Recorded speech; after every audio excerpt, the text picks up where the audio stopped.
fucking awesome. Come on, it's gonna be fucking awesome. You know the words.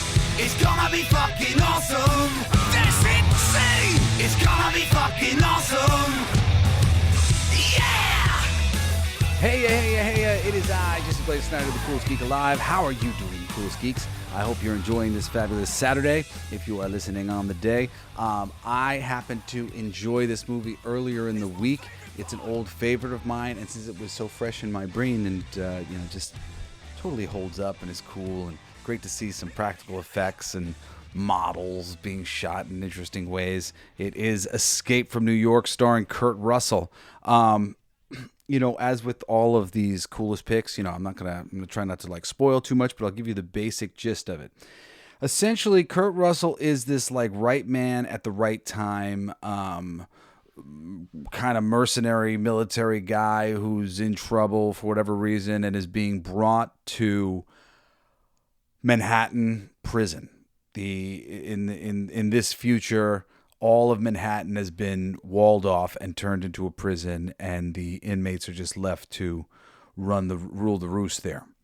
So the story goes that from the very beginning, basically, the president ends up crash landing in the middle of Manhattan, getting picked up by the ruler of Manhattan, and Snake Plissken, the Kurt Russell character, is sent in as a one-man operative to go and pull the president out.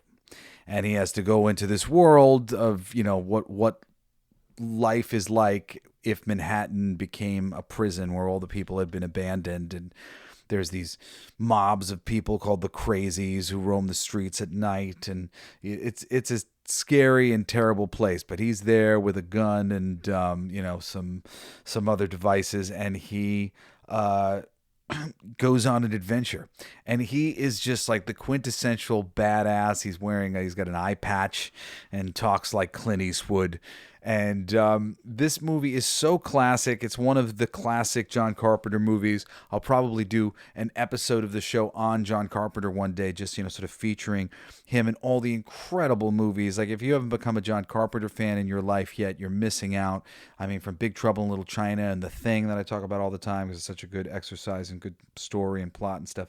And, this movie's no exception. Escape from New York is awesome. There's some great performances, some by people that, aren't like particularly famous, but some by some pretty cool people. Lee Van Cleef from The Good, the Bad, and the Ugly. He plays basically sort of the antagonizing military guy who kind of strong-arm Snake Plissken into doing this in the first place. Snake's, of course, played by Kurt Russell, and he's great in it.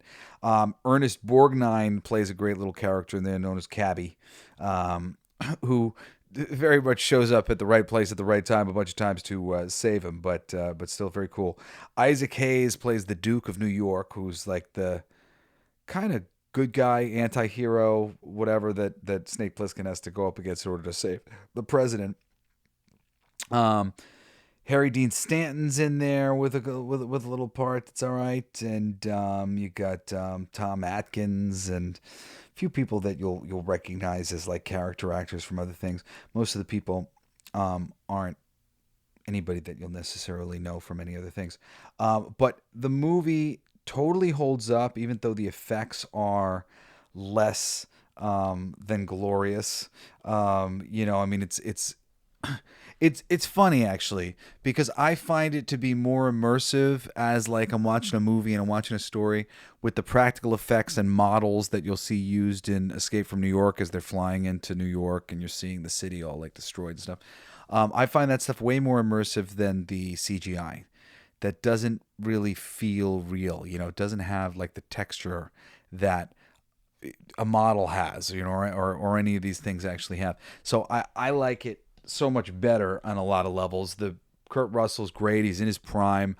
The story's just simple and fun enough. It's a great testosterone-driven actioner, but it's not like particularly over the top. It's just kind of cool. It's about like the space and a lot of kind of subtle things going on in terms of like authority and dealing with the system, and like, he's himself is like a tool of the system. and being used by the system, and of course, the badass that he is, he gets his own revenge in the end on the system that forces him to help it. But it's just a great fucking story. I really think that it's one of the great stories, the simple great stories. A big problem happens, and a guy comes into town who has the right tools to fix it. We have a terrible job. There's only one person in the world who could do it, and we got the guy who's going to do that thing. And the Snake Plissken character is just over the top, and really wonderfully aloof, and kind of a great unknown, sort of a mystery character. But Kurt Russell, you believe it. It's just he's credible as this guy, and it's awesome. He really is like the Snake Plissken character in this thing here. It's like a cool apocalyptic bad guy, superhero, anti-hero.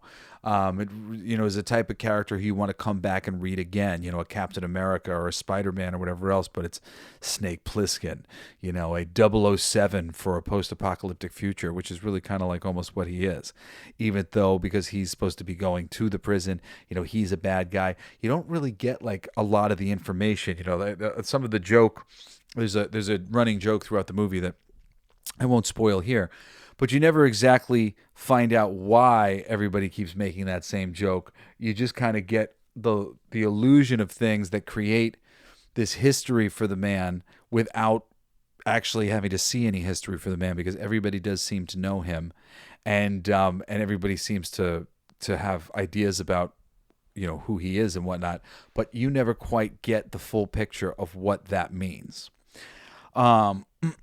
John Carpenter is just really the man. Some of the movies that he's done, I haven't necessarily shined to, because they were a little bit products of their time maybe. But over time, I've actually come to appreciate them for like their campiness and other things, like a movie like They Live, which I didn't really love because I saw it much later. And it was kind of just, there was a bunch of things about it that made me think it was kind of silly.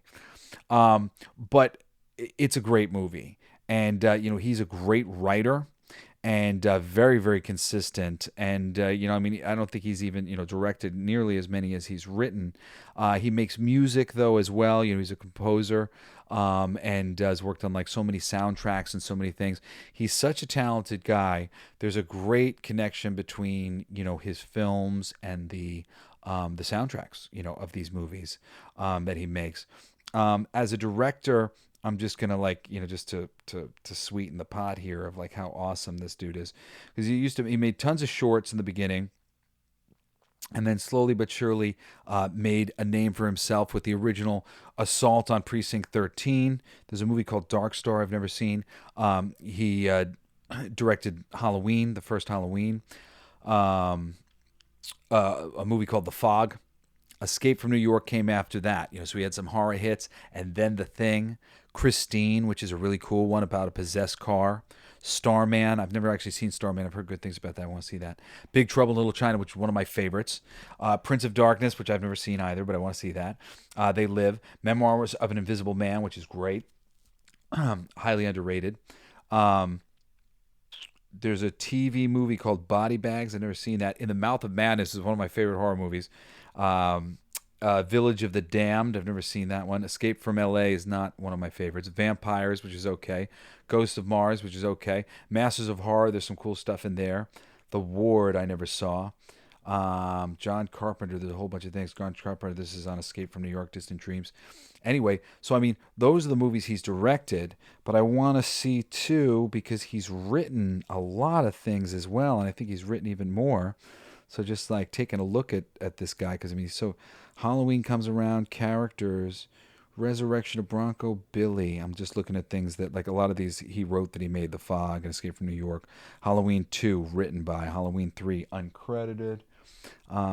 Black Moon Rising writing. El Diablo TV movie. Blood River TV movie.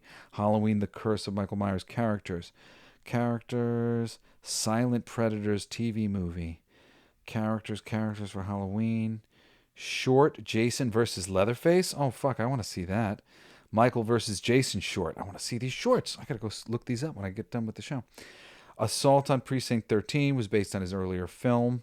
Tons of Halloween stuff. Shorts. Lockout, based on Escape from New York, written by uncredited. Oh, cool. There's another movie based on Escape from New York, uncredited. Interesting. Myers short. Halloween, The Escape Agenda. They Still Live short. Man, this guy likes to make a lot of shorts. I gotta go seek some of these things out. It seems like largely it's lots of his writing is like related to Halloween, and other things that like he had already made. But the dude has an amazing catalog. Really, generally, so many of those movies on that list are like some of the greatest movies ever made. The Thing and Big Trouble in Little China, which is just a wonderful, understated comedy. Highly recommend that.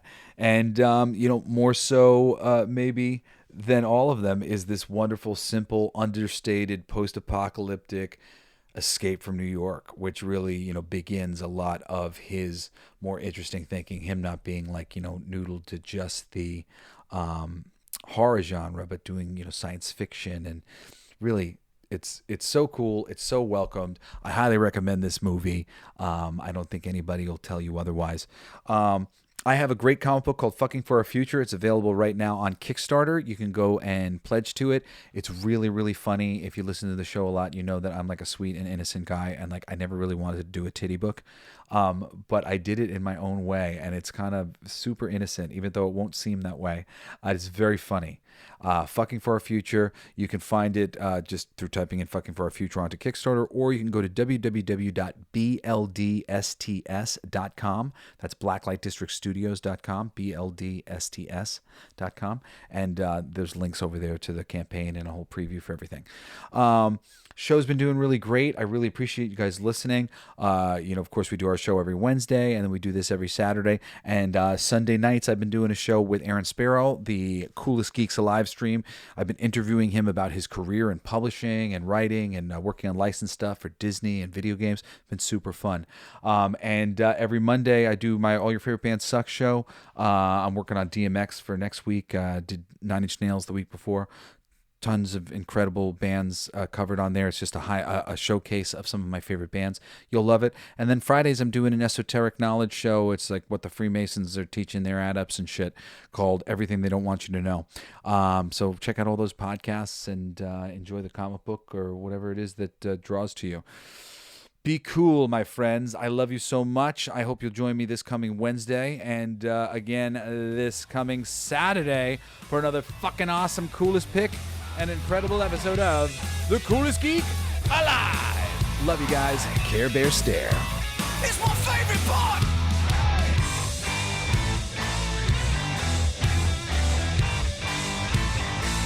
Isn't that heavy?